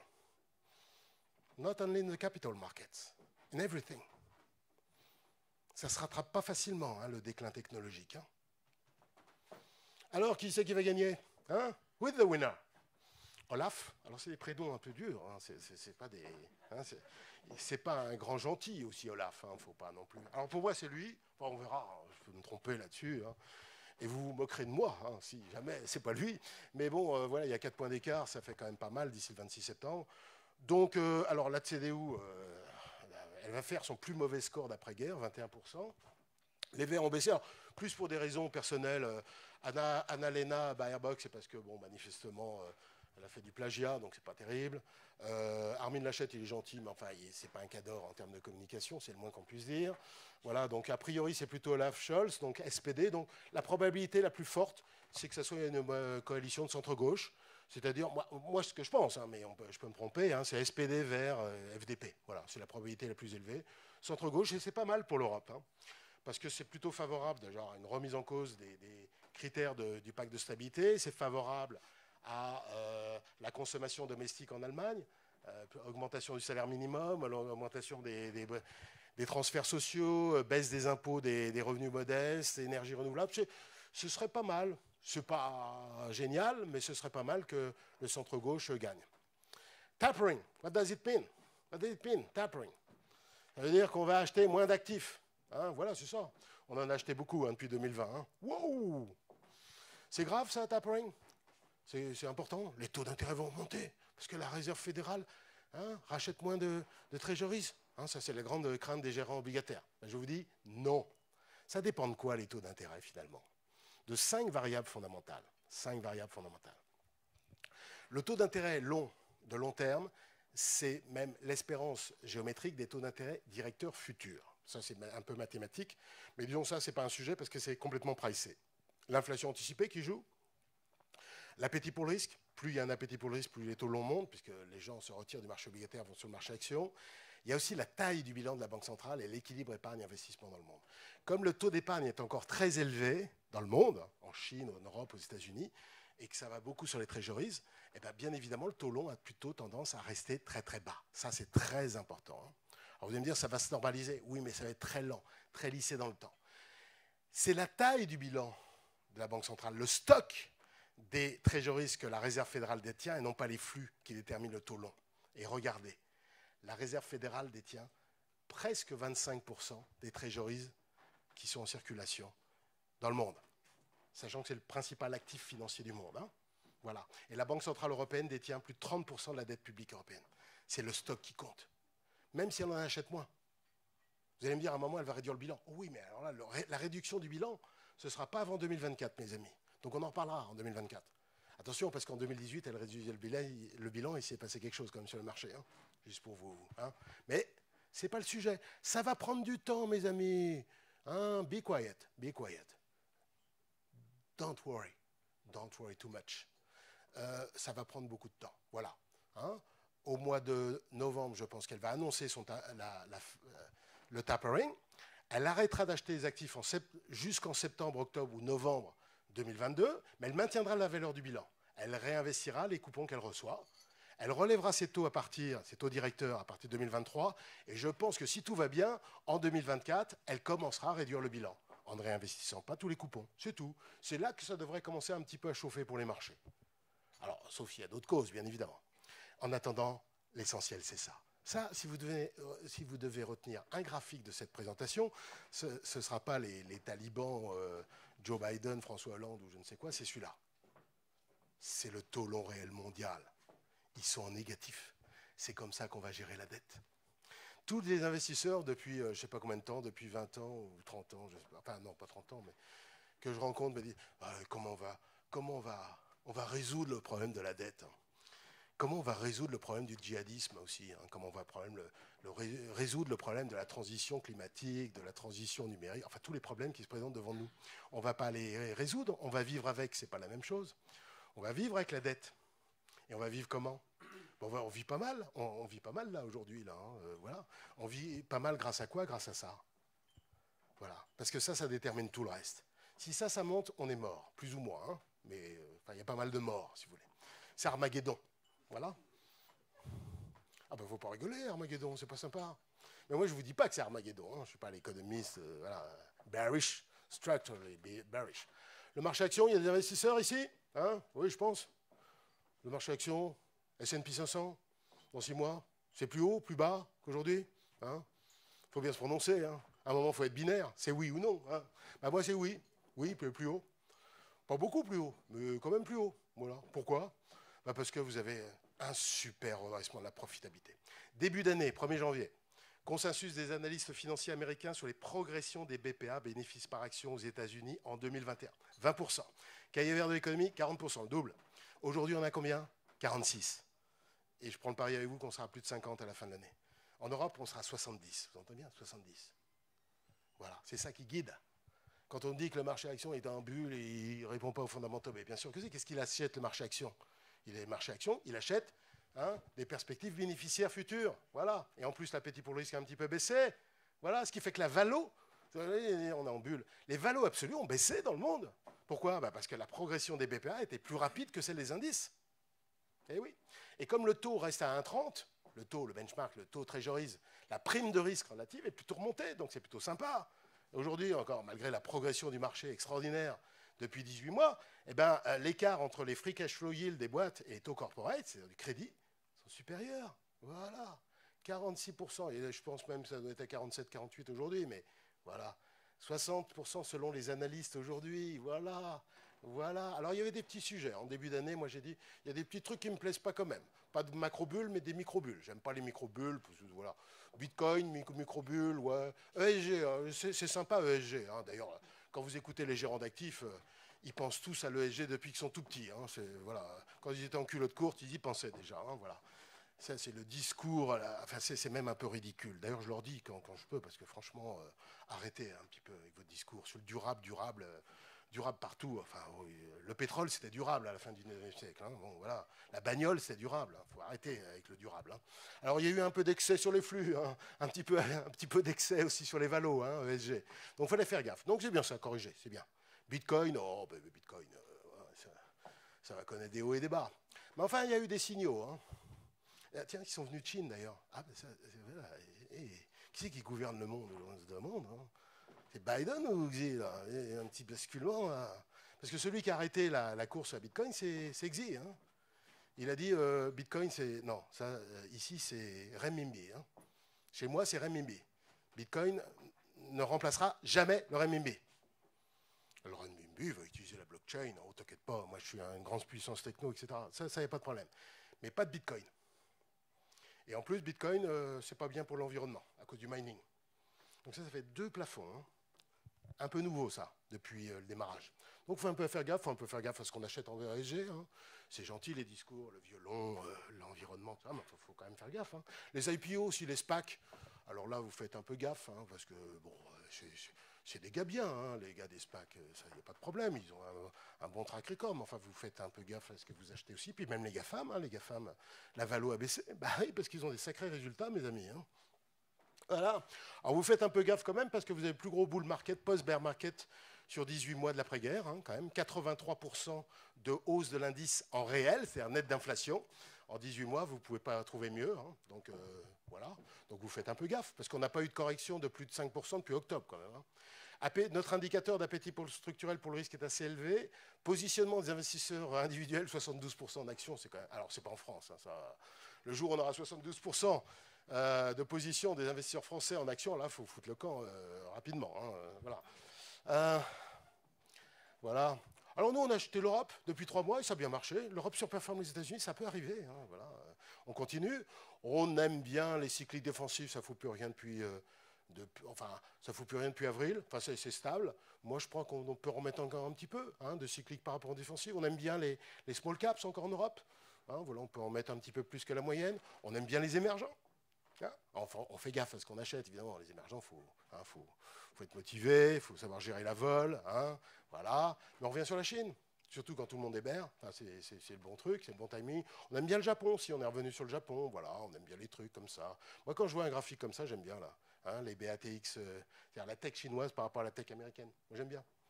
Et je suis plutôt incité à acheter de la tech chinoise, même si je fais un petit peu gaffe, quand même. Voilà, mes amis. Je ne sais pas si j'ai tenu dans le timing, 50 minutes, 55 minutes, 1 heure, j'en sais rien, enfin voilà. Mais je pense qu'on a, a priori, du temps pour les questions, sachant que je n'ai peut-être pas tout abordé, les points, les interrogations que vous pouvez avoir en tête. La parole est à vous.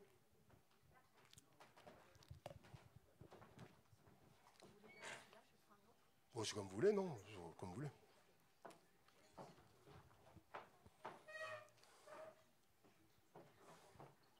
Bonjour Monsieur Petit, je suis Anne-Sophie Bonjour, madame. Fontané, journaliste pour l'Observateur de Monaco.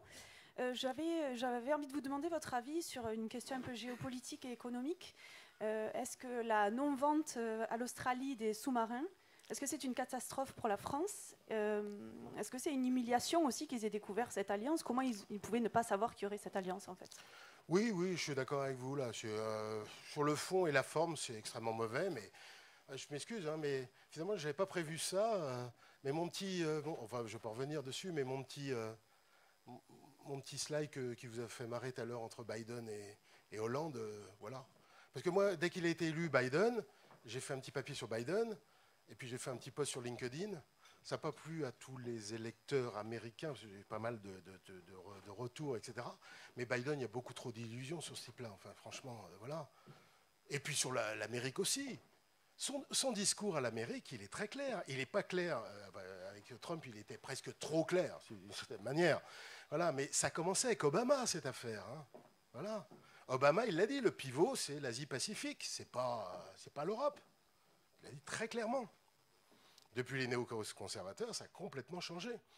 Et donc, par rapport à cette affaire ou par rapport à d'autres, ce que j'évoquais sur tout à l'heure, l'Afghanistan, le signal, il est très clair à l'égard de l'Europe.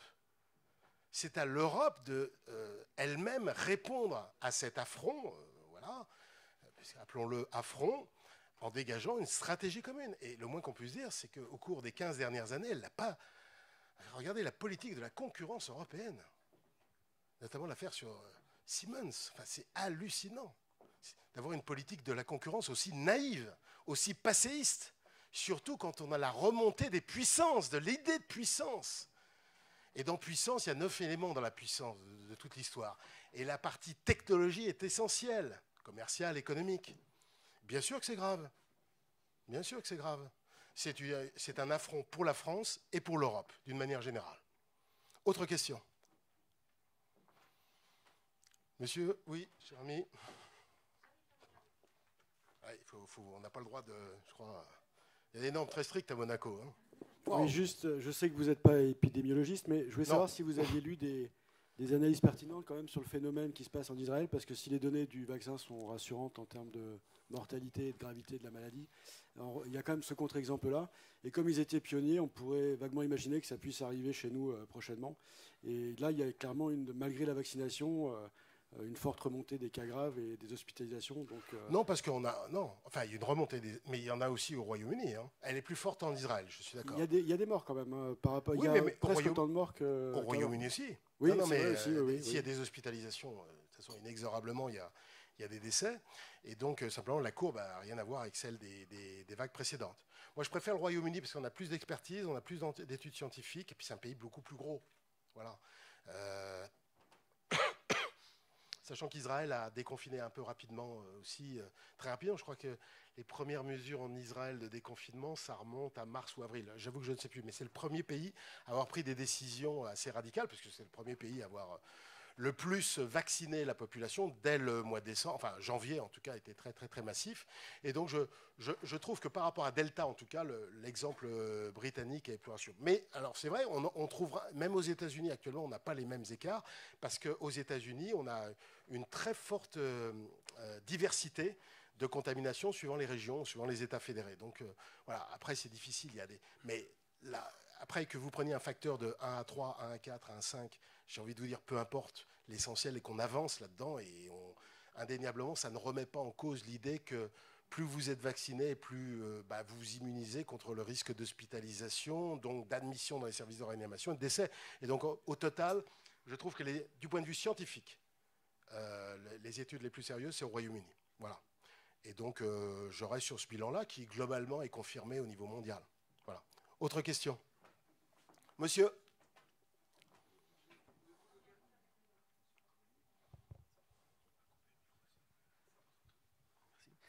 Vous ne nous avez pas parlé du Brexit. Peut-être quelques mots, on est loin des scénarios catastrophes qu'avaient mentionné les économistes il y a quelques années. Oui.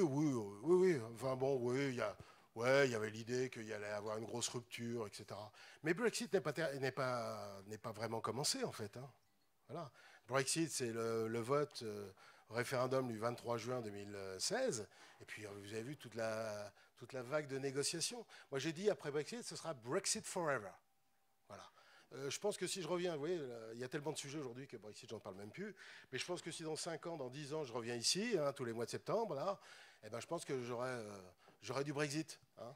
Et d'ailleurs, en 2016, je m'en souviens très bien, quand je parlais de Brexit, du référendum, je parlais du Groenland. Ça peut faire marrer les gens, le Groenland, mais c'était la seule structure infra-étatique qui avait quitté l'Union européenne jusqu'à présent. C'était en 1985. Et je disais qu'il avait fallu 4 ans de négociations, je crois. Pour le Groenland, 56 000 habitants. Donc j'avais dit que pour le Royaume-Uni, il faudra à peu près 20 ans de négociations, quoi. Et on est bien parti pour ça. Hein. Déjà, on a 5 ans et on n'a pas mis en place le Brexit. Voilà, le Brexit est encore devant nous. Quel Brexit? Voilà. L'Europe construit beaucoup. Hein. Voilà, elle se réunit, elle fait des quantités de trucs. Le nombre de pages écrites par les organismes européens à propos de Brexit, l'énergie consacrée à Brexit, c'est hallucinant. Et on le doit beaucoup à Angela. Hein. Je suis désolé, mais parce que les discours sur Angela, moi, ça finit par m'énerver. Non, j'ai rien contre elle, mais franchement, moi j'ai bien suivi Brexit. Hein.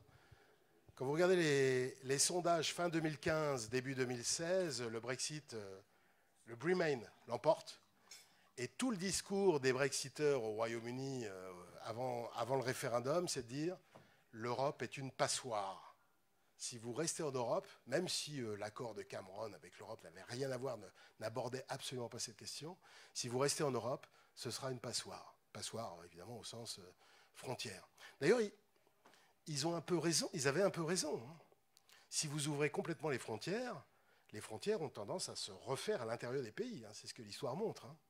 Donc voilà. Donc il ne faut pas dire que... Enfin, Brexit, ce n'est pas un phénomène totalement irrationnel. Alors après, vous me dites... Conséquences économiques, oui, bon, on va vivre avec ça, on va vivre avec d'autres problèmes. Hein. On va vivre avec ça, plus ou moins bien. De temps en temps, il y aura des frictions, des machins, etc. Je crois que personne n'est gagnant au Brexit. Voilà. En macro, c'est-à-dire en pays, etc. Personne n'est gagnant au Brexit. Brexit, c'est plutôt un lose-lose, globalement, hein. Voilà, pour l'ensemble de l'Europe. Voilà, autre question? Oui, vous parliez de... Ah, pardon. Je vais vous donner mon micro.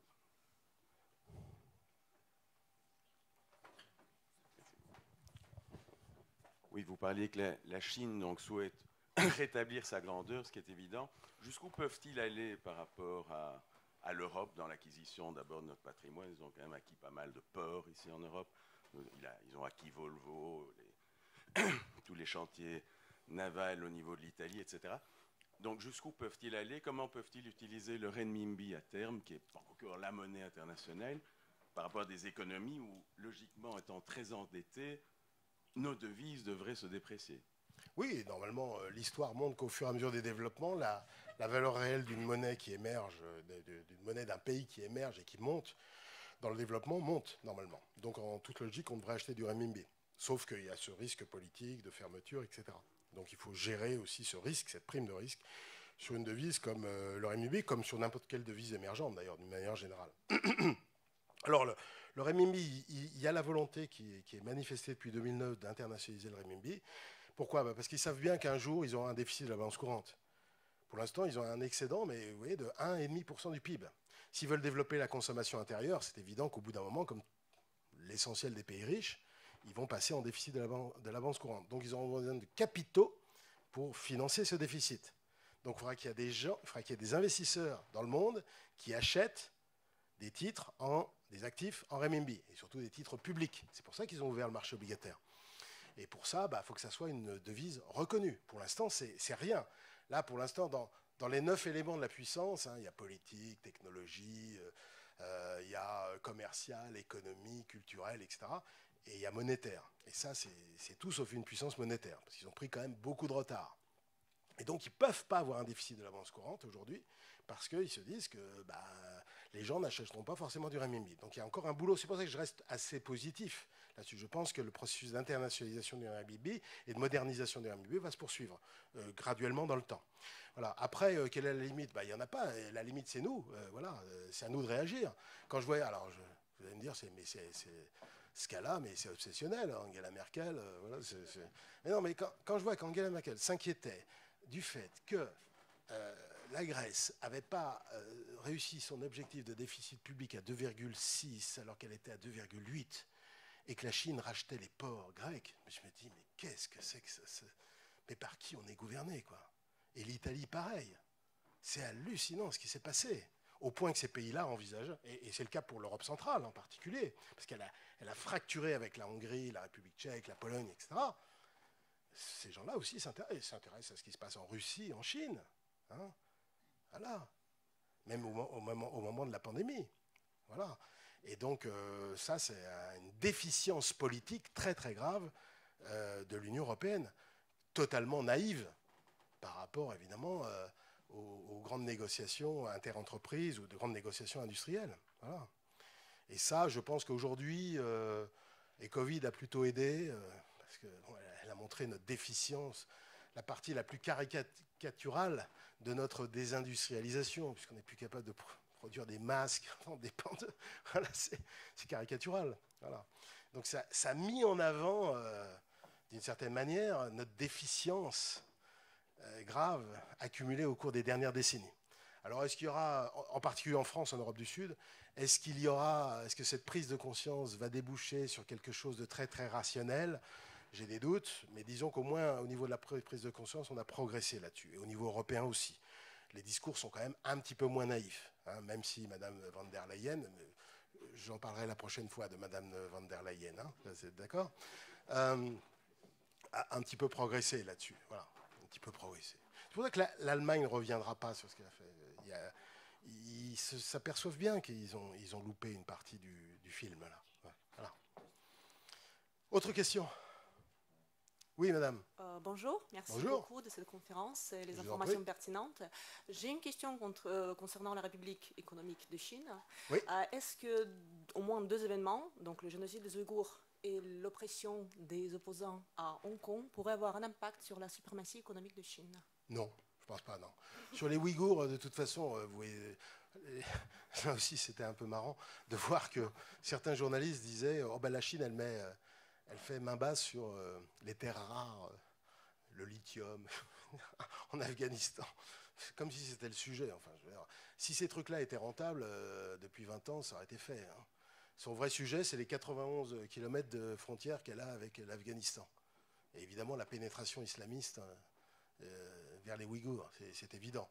Alors les Ouïghours, on ne sait pas trop bien ce qui se passe, on imagine assez facilement, mais c'est la réponse de la Chine à l'expansionnisme terroriste islamiste. Hein, voilà, c'est ça. Hong Kong, ben non, Hong Kong, l'histoire est dite. Elle va plus vite que prévu. 2047 mais... quand même. Enfin, Pardon? C'était prévu jusqu'au 2047. Et là, ça se passe oui, pas. mais bon, ouais, mais enfin, je n'étais pas spécialiste de ces questions-là, mais moi, je n'ai jamais pensé que ça attendrait tout ça, quoi. Voilà. Donc, ça va aller plus vite. Et ça, d'ailleurs, c'est un petit signal pour nous. Hein. Pour Taïwan, c'est un sujet extrêmement important. Et donc, mais pour Hong Kong, c'est foutu. Enfin, c'est foutu. Je pense que c'est une réponse. oui, non, mais l'histoire a suffisamment avancé, quoi. On ne peut pas revenir en arrière. Donc voilà, c'est fait, Hong Kong. Et les Ouïghours, ben voilà. Après, qu'est-ce que je vous dise, moi, sur les Ouïghours, il faut voir que dans cette région qui n'est pas très bien connue en France, quand je prends les républiques d'Asie centrale, le Tadjikistan, le Turkménistan, l'Ouzbékistan, etc., vous avez des formations islamistes extrêmement radicales, hein, qu'on ne connaît pas très bien, mais voilà. Et la Russie est très concernée, évidemment, puisque ça fait partie des anciennes républiques d'Union soviétique. Elle est extrêmement bien concernée. Donc quand les journalistes ont dit bah, l'Afghanistan, ça va être géré maintenant par la Russie, la Chine et l'Iran, franchement, c'est pas un cadeau. Hein. C'est vraiment pas un cadeau. À la limite, les États-Unis se dégagent piteusement, c'est moins qu'on puisse dire, du truc, mais dans le long terme, au moins, voilà. Et c'est un problème avant tout pour l'Europe, hein, parce que vraiment, pour que la drogue, pour que le terrorisme franchisse l'océan, c'est un obstacle, alors que pour nous, c'est beaucoup plus facile. Autre question? Oui, monsieur. Merci. Je voulais revenir sur le sujet de la blockchain en particulier. Donc, on a bien compris que la Chine a bien fixé les limites, les États-Unis de quelque manière aussi, en fait. Et donc, ça, c'est des grands pays, etc. Mais je voudrais votre commentaire sur un pays comme le Salvador qui a élu les bitcoins comme sa propre monnaie étatique, et d'autres pays comme la Colombie, l'Ukraine, etc., qui sont en train de faire la même chose dans ces eaux-là. en se rappelant que le Bitcoin est né en 2009 suite à la grosse crise de 2009 et qui est né exactement pour son indépendance, pour avoir un algorithme indépendant de toutes les décisions des États, etc. Voilà. Alors je vais vous dire, si j'étais un zélateur du Bitcoin, je ne serais pas très content que ça soit des pays comme le Salvador, vous avez signalé aussi la Colombie, l'Ukraine, qui fassent la promotion internationale du Bitcoin. En termes de référence, si vous voulez, c'est pas génial, quoi. Il y a beaucoup mieux. Quelque part. C'est des pays qui ont décidé d'utiliser ça comme monnaie étatique. C'est quand même mais vous avez vu la qualité de leur monnaie nationale. Enfin, je veux dire, avant d'acheter de la monnaie salvadorienne, d'ailleurs, je ne connais pas le nom de la monnaie salvadorienne, la monnaie ukrainienne, il faut être motivé, les amis. Il faut savoir gérer la vol. Donc, voilà. Donc, ce n'est pas des stars, c'est ça que je veux dire. Voilà. Elles sont même très, très loin dans le classement. Donc, du point de vue de la promotion internationale du Bitcoin, je ne suis pas sûr que ça soit une excellente chose. Après, sur les cryptos d'une manière générale, sur le Bitcoin en particulier, moi je ne suis pas contre, voilà, c'est une innovation financière. Simplement, ce que je pense, c'est que ce ne sera jamais des monnaies internationales convertibles. D'accord ? C'est-à-dire que ça ne se substituera pas aux grandes monnaies convertibles, c'est-à-dire le dollar, l'euro, le sterling, le franc suisse, le yen et plus tard le renminbi. Voilà. Et les Salvadoriens, d'une manière générale, le Salvador c'est intéressant parce que le Salvador c'est une économie en fait dollarisée. Si vous voulez accéder aux produits de qualité et que vous allez chez le marchand ou que vous faites des transactions, vous avez intérêt à vous ramener du dollar. C'est comme en Argentine. Si je prends un plus grand pays, l'Argentine, ça fait belle lurette que le peso argentin, c'est pour l'essentiel de la population. Mais si vous voulez accéder vraiment aux produits de qualité, standards internationaux, quels qu'ils soient, de consommation, de biens d'équipement, etc., ou traiter avec des étrangers, surtout, et vous avez intérêt à avoir des encaisses en dollars. Voilà, et de pouvoir les sortir. C'est ça le vrai sujet. Et donc, pour les Salvadoriens, je pense qu'ils raisonneront quand même avant tout, en dollars. Ils continueront, même s'ils passent en Bitcoin. Parce qu'à la fin du match, qu'est-ce qu'il faut ? Qu'est-ce que vous en faites de vos Bitcoins ? Il y a des gens qui l'acceptent, d'accord, des commerces, des entreprises qui l'acceptent. Mais à la fin du match, qui c'est qui détermine le cours légal d'un actif, c'est-à-dire le fait que vous pouvez le présenter à quiconque. En zone euro, par exemple, moi, si je vous dois 200 000 euros, je vous fais un chèque de 200 000 euros, est-ce que vous avez le droit de refuser ? Non, vous n'avez pas le droit de refuser, tout simplement parce que c'est la monnaie légale. Voilà. Et votre monnaie est protégée par la loi française, par la loi allemande, etc. Vous avez une protection physique et juridique de vos encaisses en euros. Vous n'avez nulle part de protection, nulle part, et à mon avis, vous n'avez pas trop au Salvador également, moi, je ne connais pas, mais à mon avis, il ne faut pas trop compter là-dessus, vous n'avez nulle part de protection à la fois légale et même physique, au sens de protection des coffres-forts électroniques, des encaisses en Bitcoin. D'accord ?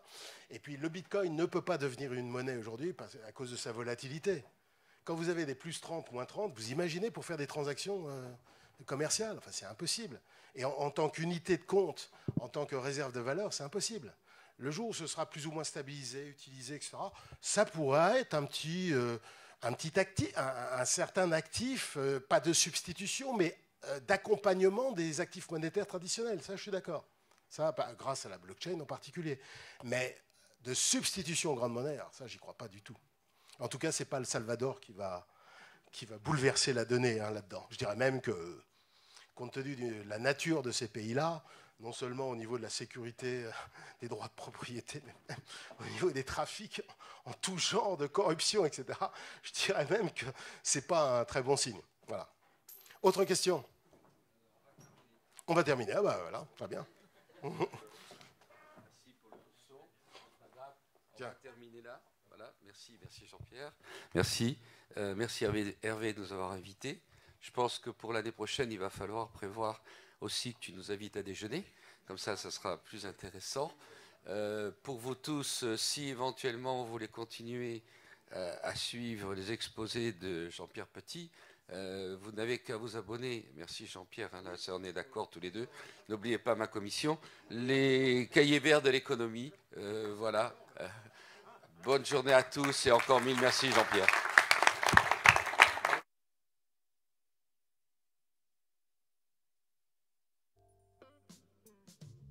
Strolling in the park and watching winter turn